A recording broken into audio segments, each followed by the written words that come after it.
당신은 혹시 이런 경험을 해본 적이 있나요? 예전에는 누군가를 만나면 가슴이 두근거리고 밤새 잠을 이루지 못했는데 어느 순간부터는 그런 강렬한 감정이 더 이상 찾아오지 않는 것 같다는 느낌 말입니다. 주변 사람들은 당신이 냉정해졌다고, 사랑할 능력을 잃었다고 말할지도 모릅니다.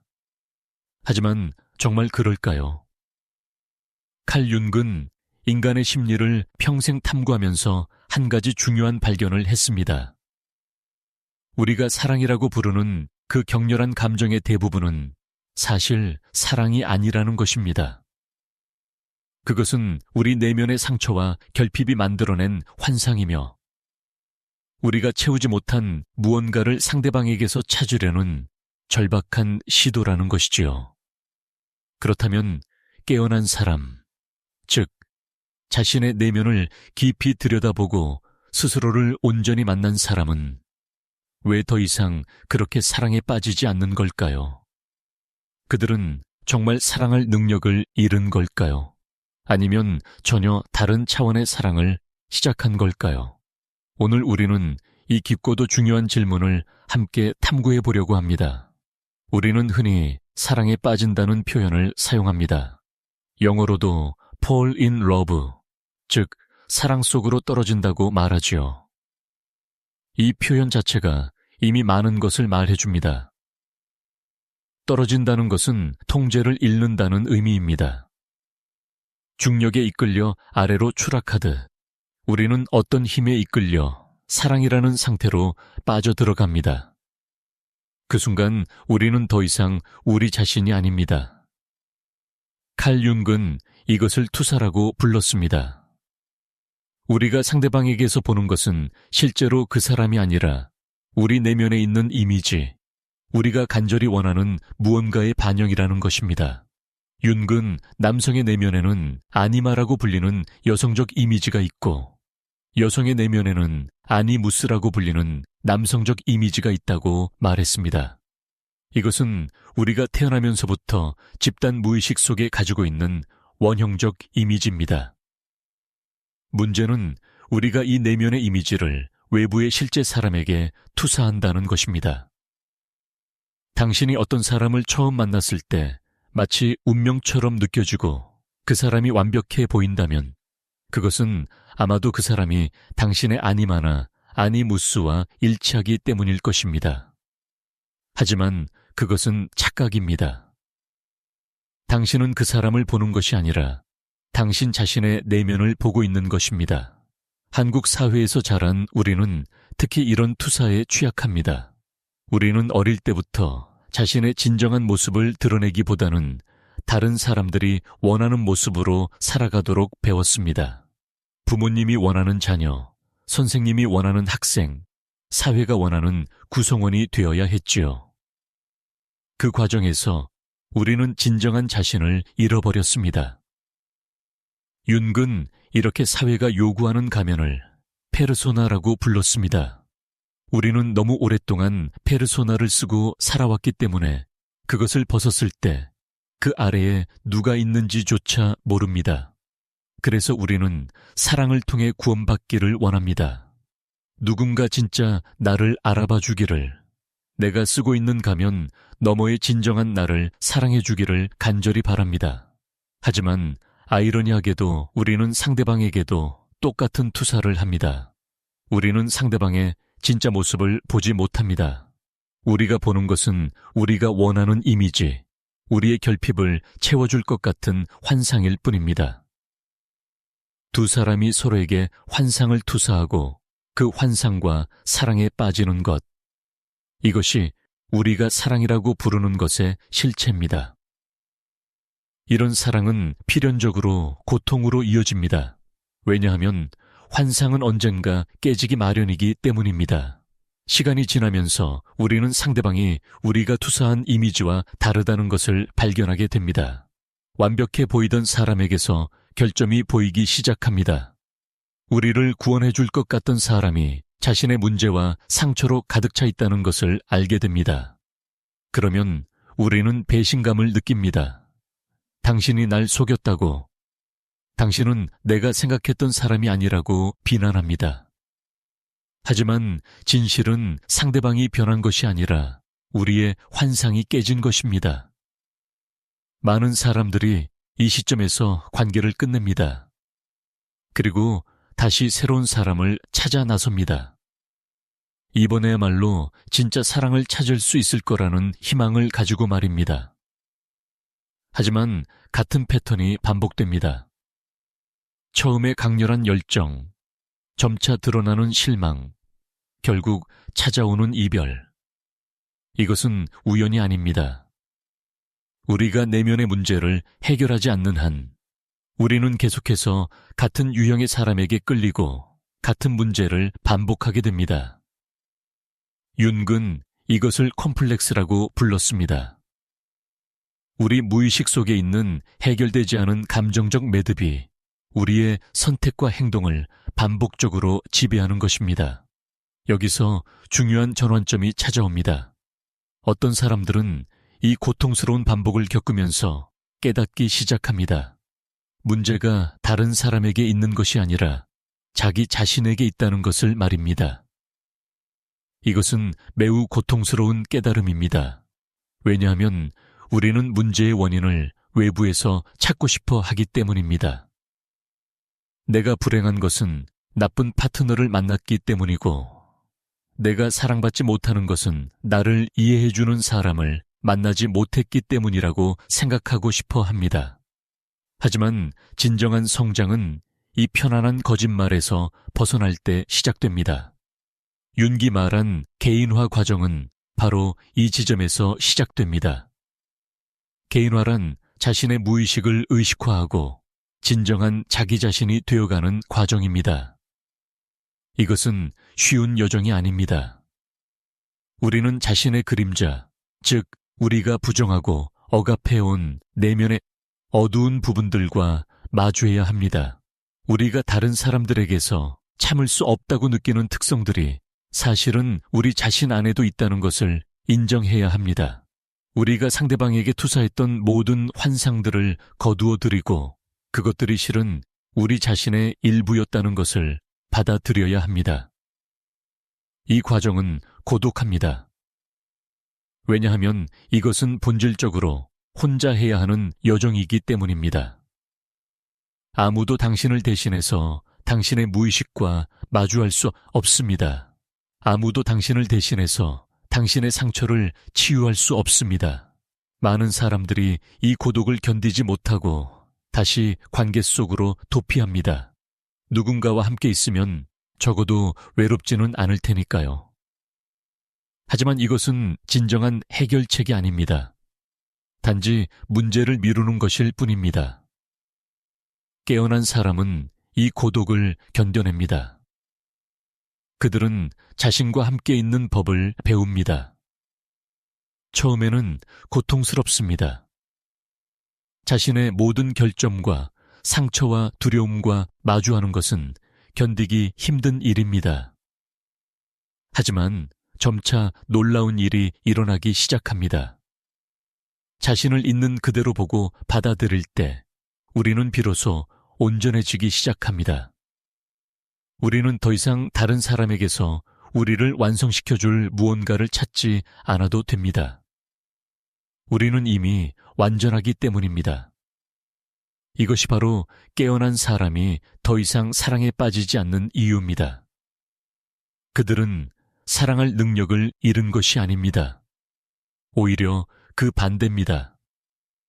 그들은 처음으로 진정으로 사랑할 수 있게 된 것입니다. 하지만 이 사랑은 우리가 익숙하게 알고 있는 그 격렬하고 강박적인 사랑과는 완전히 다릅니다. 이것은 투사에서 비롯된 사랑이 아니라 명료한 의식에서 비롯된 사랑입니다. 깨어난 사람은 상대방을 있는 그대로 봅니다. 그들은 상대방에게 자신의 환상을 투사하지 않습니다. 그들은 상대방이 자신을 완성시켜주거나 구원해주기를 기대하지 않습니다. 왜냐하면 그들은 이미 스스로 온전하기 때문입니다. 그들은 결핍에서 사랑하는 것이 아니라 충만함에서 사랑합니다. 이것은 완전히 다른 종류의 사랑입니다. 한국의 전통 사상에서는 이런 상태를 무심이라고 표현하기도 했습니다. 무심은 마음이 없다는 뜻이 아닙니다. 오히려 집착하는 마음이 없다는 의미입니다. 깨어난 사람의 사랑에는 집착이 없습니다. 그들은 상대방을 소유하려 하지 않습니다. 상대방이 자신의 기대대로 행동하기를 강요하지 않습니다. 그들은 상대방의 자유를 존중하고 상대방이 그 자신이 되어가는 여정을 지지합니다. 이런 사랑은 외부에서 보기에는 냉담해 보일 수 있습니다. 왜냐하면 거기에는 드라마가 없기 때문입니다. 격렬한 감정의 기복도 없고 절망적인 갈망도 없고 질투심에 불타는 장면도 없습니다. 우리 사회는 드라마틱한 사랑을 진짜 사랑이라고 배웠습니다. 영화와 드라마는 늘 격렬하고 고통스러운 사랑을 낭만적으로 묘사합니다. 하지만 융의 관점에서 보면 이런 드라마는 미성숙의 표시입니다. 진정으로 성숙한 사랑은 평온합니다. 평온하다고 해서 열정이 없다는 뜻은 아닙니다. 오히려 더 깊은 차원의 열정이 있습니다. 하지만 이 열정은 절박함에서 나오는 것이 아니라 감사함에서 나옵니다. 깨어난 사람은 상대방이 자신의 삶에 있다는 것 자체에 감사합니다. 하지만 동시에 상대방이 떠난다고 해도 자신은 괜찮다는 것을 압니다. 왜냐하면 그들의 온전함은 다른 사람에게 의존하지 않기 때문입니다. 이것은 모순처럼 들릴 수 있습니다. 어떻게 누군가를 사랑하면서 동시에 그 사람 없이도 괜찮을 수 있을까요?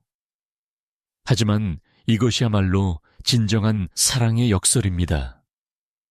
우리는 흔히 사랑을 필요로 혼동합니다. 내가 당신 없이는 살 수 없어. 당신은 나의 전부야. 이런 말들이 사랑의 표현이라고 배웁니다. 하지만 융의 관점에서 보면 이것은 사랑이 아니라 의존입니다.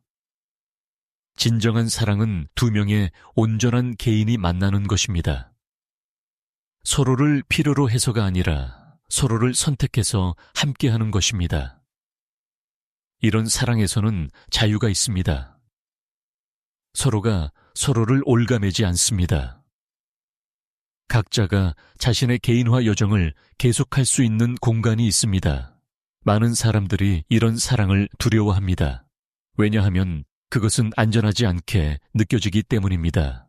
우리는 상대방이 우리 없이도 괜찮다는 것을 알 때 불안해집니다.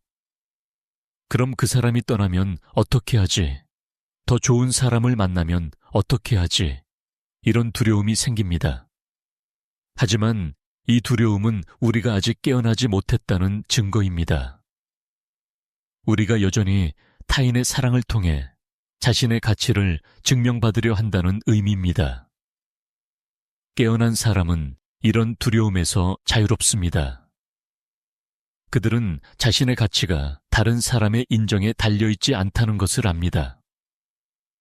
그들은 사랑받든 사랑받지 못하든 자신은 가치 있는 존재라는 것을 압니다. 이것이 바로 융기 말한 자기 실현의 핵심입니다.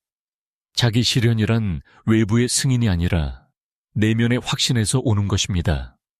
그렇다면 깨어난 사람은 어떤 기준으로 파트너를 선택할까요? 그들은 더 이상 자신의 결핍을 채워줄 사람을 찾지 않습니다. 대신 그들은 공명하는 사람을 찾습니다.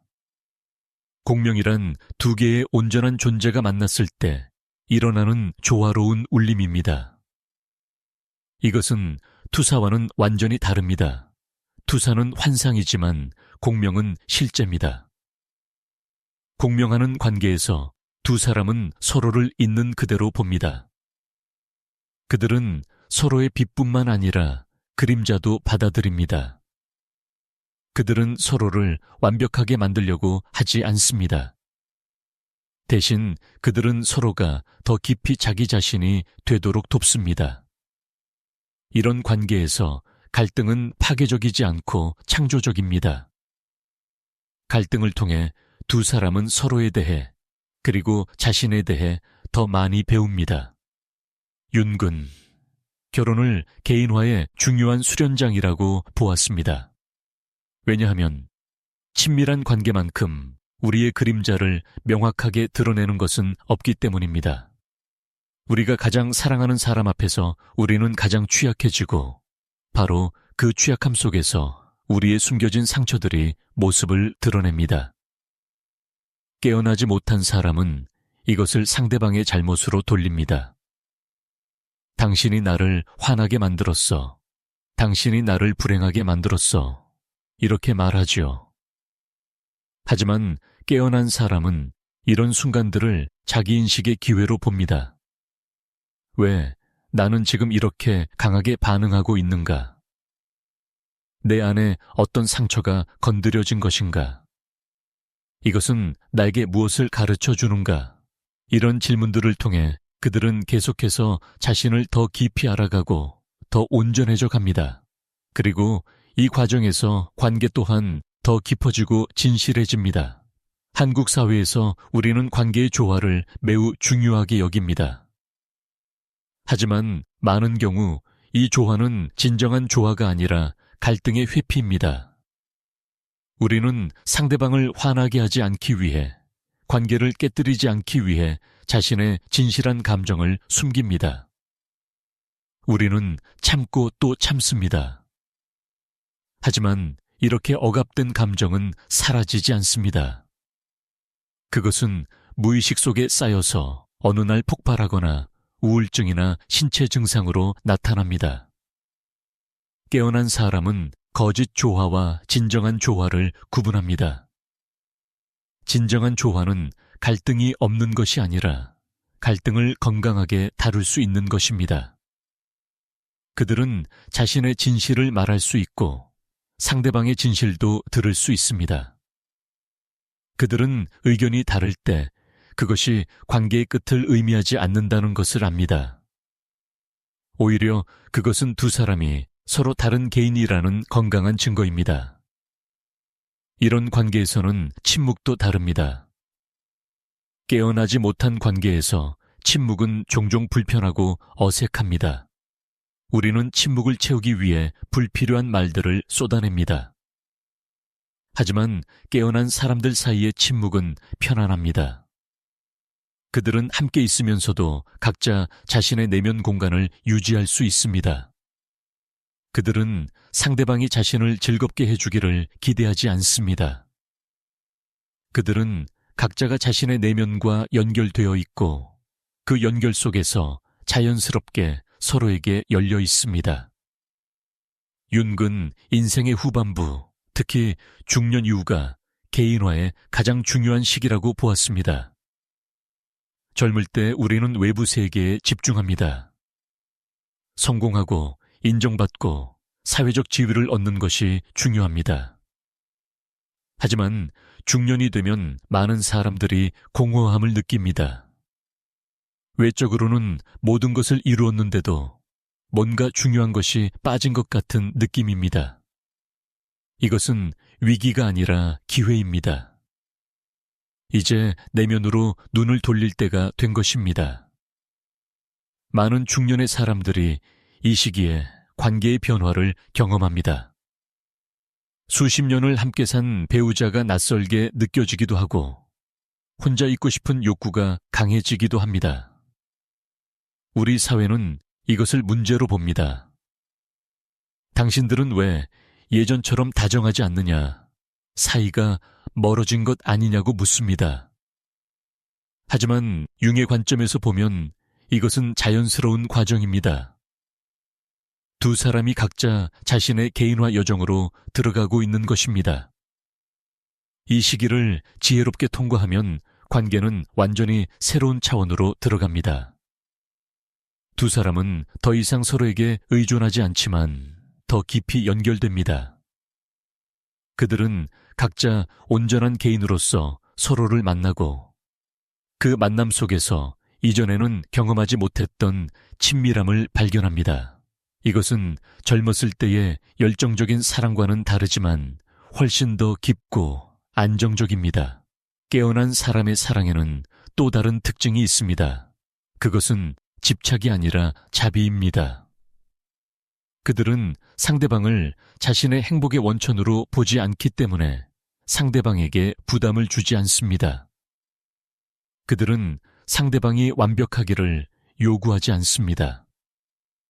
왜냐하면 그들은 자신도 완벽하지 않다는 것을, 그리고 완벽할 필요가 없다는 것을 알기 때문입니다.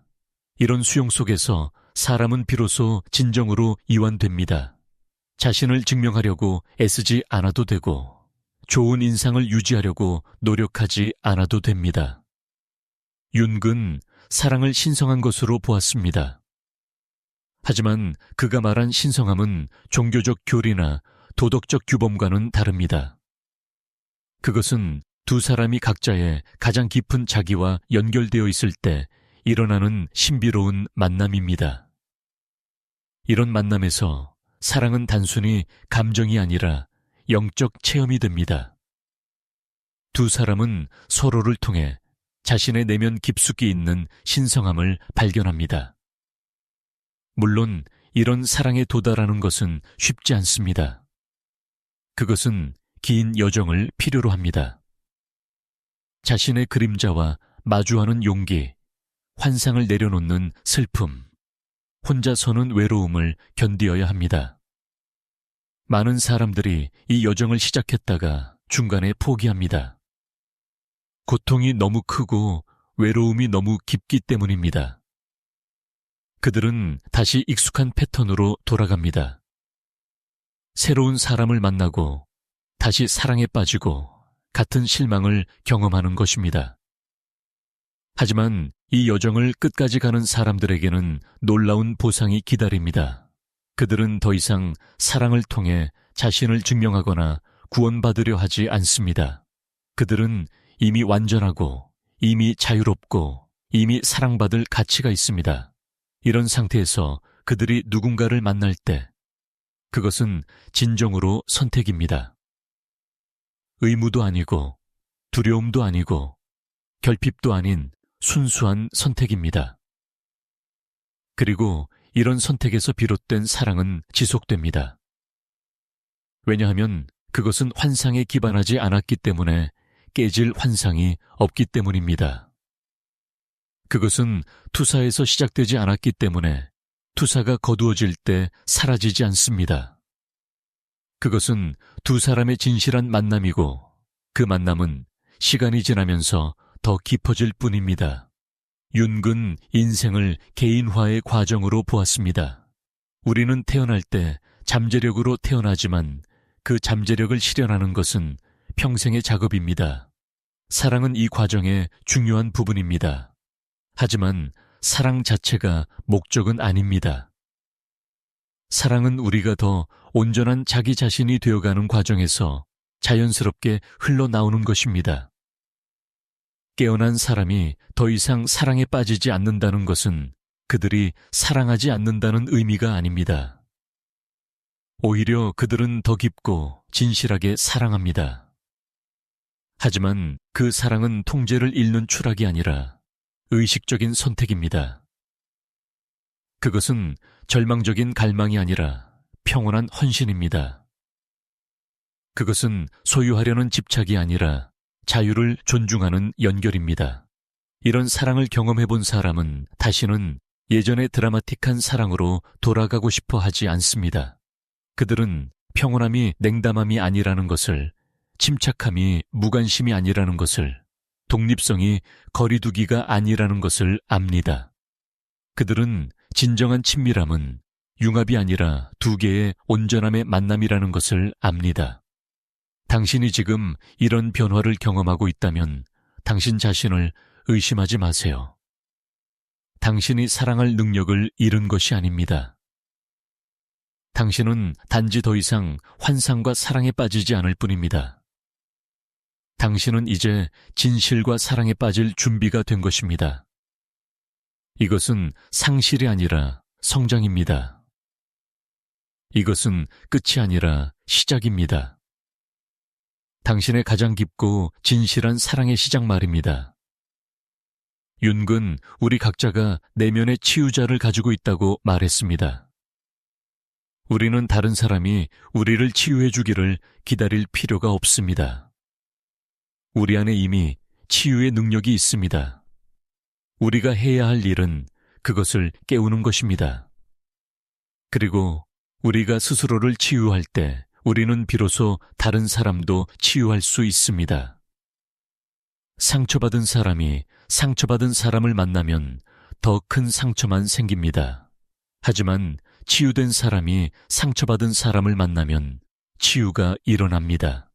깨어난 사람의 사랑은 바로 이런 치유의 사랑입니다. 그들은 상대방을 고치려 하지 않습니다. 하지만 그들의 존재 자체가 치유적입니다. 왜냐하면 그들은 상대방을 판단하지 않고 있는 그대로 받아들이기 때문입니다. 그들은 상대방이 완벽하기를 요구하지 않기 때문에 상대방은 그들 앞에서 비로소 자신의 진실한 모습을 드러낼 수 있습니다. 그리고 우리가 진정으로 보이고 받아들여질 때 치유가 시작됩니다. 이것이 바로 깨어난 사람의 사랑이 세상을 변화시키는 방식입니다. 그들은 큰 일을 하려고 하지 않습니다. 그들은 단지 자기 자신으로 존재합니다. 하지만 그 진실한 존재가 주변 사람들에게 영향을 미칩니다. 사람들은 그들 곁에서 더 진실해질 용기를 얻습니다. 그들은 자신도 완벽하지 않아도 괜찮다는 것을, 자신도 사랑받을 자격이 있다는 것을 배웁니다.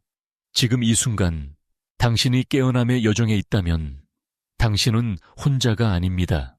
역사를 통해 수많은 사람들이 이 여정을 걸어왔습니다. 융도 그중 한 명이었습니다. 그는 자신의 내면 깊숙이 내려가 자신의 그림자와 마주했고 그 과정에서 발견한 지혜를 우리에게 남겼습니다. 그의 가르침은 단순한 이론이 아닙니다. 그것은 그가 직접 걸어간 길의 지도입니다. 당신도 이 길을 걸을 수 있습니다. 그것은 쉬운 길이 아닙니다. 하지만 그것은 가치 있는 길입니다. 왜냐하면 그 길의 끝에서 당신은 진정한 자기 자신을 만나게 될 것이기 때문입니다. 그리고 그 만남이 일어날 때 당신의 사랑도 변화할 것입니다. 당신은 더 이상 사랑에 빠지지 않을 것입니다. 대신 당신은 사랑 그 자체가 될 것입니다. 사랑에 빠지는 것과 사랑이 되는 것의 차이를 이해하는 것이 중요합니다. 사랑에 빠지는 것은 수동적입니다. 우리는 어떤 힘에 의해 끌려가고 통제력을 잃습니다. 하지만 사랑이 되는 것은 능동적입니다. 그것은 우리의 존재 방식이고 우리가 세상과 관계 맺는 방식입니다. 사랑에 빠진 사람은 사랑의 대상이 필요합니다. 하지만 사랑인 사람은 대상이 없어도 사랑입니다. 이것이 윤기 말한 자기 실현의 궁극적인 형태입니다. 우리는 더 이상 외부에서 사랑을 찾지 않습니다. 우리는 사랑의 원천 그 자체가 됩니다. 그리고 그 원천에서 사랑이 자연스럽게 흘러나옵니다. 우리가 만나는 모든 사람에게, 우리가 경험하는 모든 순간에 사랑이 흘러나옵니다. 이것은 낭만적 사랑에 국한되지 않습니다. 그것은 존재의 사랑입니다. 물론 이것이 낭만적 사랑이 불필요하다는 의미는 아닙니다. 깨어난 사람도 여전히 특별한 사람과 깊은 유대를 형성할 수 있습니다. 하지만 그 유대는 필요해서 나오는 것이 아니라 선택에서 나옵니다. 그들은 혼자서도 완전하지만 함께할 때 더 풍요로워집니다. 이것은 1 더하기 1이 2가 되는 것이 아니라 둘이 되는 관계입니다. 두 사람이 각자 온전하기 때문에 그들의 만남은 부족함을 채우는 것이 아니라 풍요로움의 나눔이 됩니다. 한국의 오래된 지혜 정이라는 개념이 있습니다. 정은 단순한 감정이 아닙니다. 그것은 시간과 경험을 통해 깊어지는 유대입니다. 서양의 낭만적 사랑이 순간적 열정에 초점을 맞춘다면 정은 지속적 연결에 초점을 맞춥니다. 깨어난 사람의 사랑은 이 정과 유사합니다. 그것은 처음 만난 순간의 번개 같은 끌림보다는 함께 걸어가면서 쌓이는 깊은 이해와 존중입니다. 이런 사랑은 화려하지 않을 수 있습니다. 영화나 드라마의 소재가 되기에는 너무 평온할 수 있습니다. 하지만 그것은 진실합니다. 그리고 그 진실함 속에는 어떤 드라마도 줄 수 없는 깊은 만족감이 있습니다. 깨어난 사람은 이 만족감을 압니다. 그래서 그들은 더 이상 드라마를 추구하지 않습니다. 당신이 지금 관계에 있든 혼자이든 이 여정은 계속됩니다. 관계는 개인화의 수단일 수 있지만 필수 조건은 아닙니다. 어떤 사람들은 관계 속에서 자신을 발견하고 어떤 사람들은 고독 속에서 자신을 발견합니다. 중요한 것은 관계의 유무가 아니라 자신과의 관계입니다. 당신이 자신과 올바른 관계를 맺고 있다면 다른 사람과의 관계도 자연스럽게 건강해질 것입니다. 윤근 말년에 이런 말을 했다고 전해집니다. 인생의 오후는 인생의 아침과 같은 의미를 가질 수 없다고. 아침에는 외부 세계로 확장해 나가지만 오후에는 내면 세계로 깊이 들어가야 한다고. 사랑도 마찬가지입니다. 젊었을 때의 사랑은 외부로 향합니다. 우리는 다른 사람 안에서 우리 자신을 찾으려 합니다. 하지만 성숙한 사랑은 내부로 향합니다. 우리는 먼저 우리 자신 안에서 완전함을 발견하고 그 완전함을 다른 사람과 나눕니다. 이것이 바로 깨어난 사람이 더 이상 사랑에 빠지지 않는 진정한 이유입니다. 그들은 떨어질 곳이 없습니다. 왜냐하면 그들은 이미 사랑이라는 땅 위에 단단히 서 있기 때문입니다. 그들은 사랑을 추구하지 않습니다.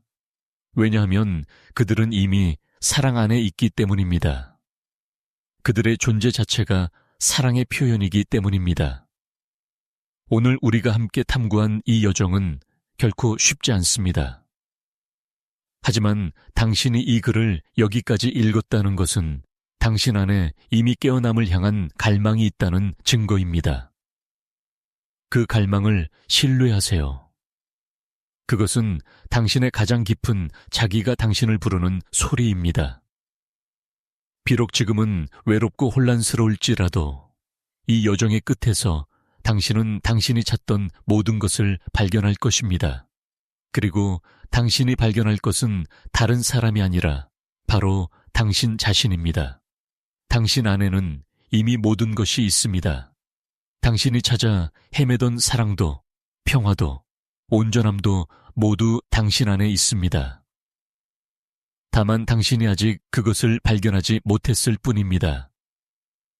깨어남이란 바로 이것을 발견하는 과정입니다.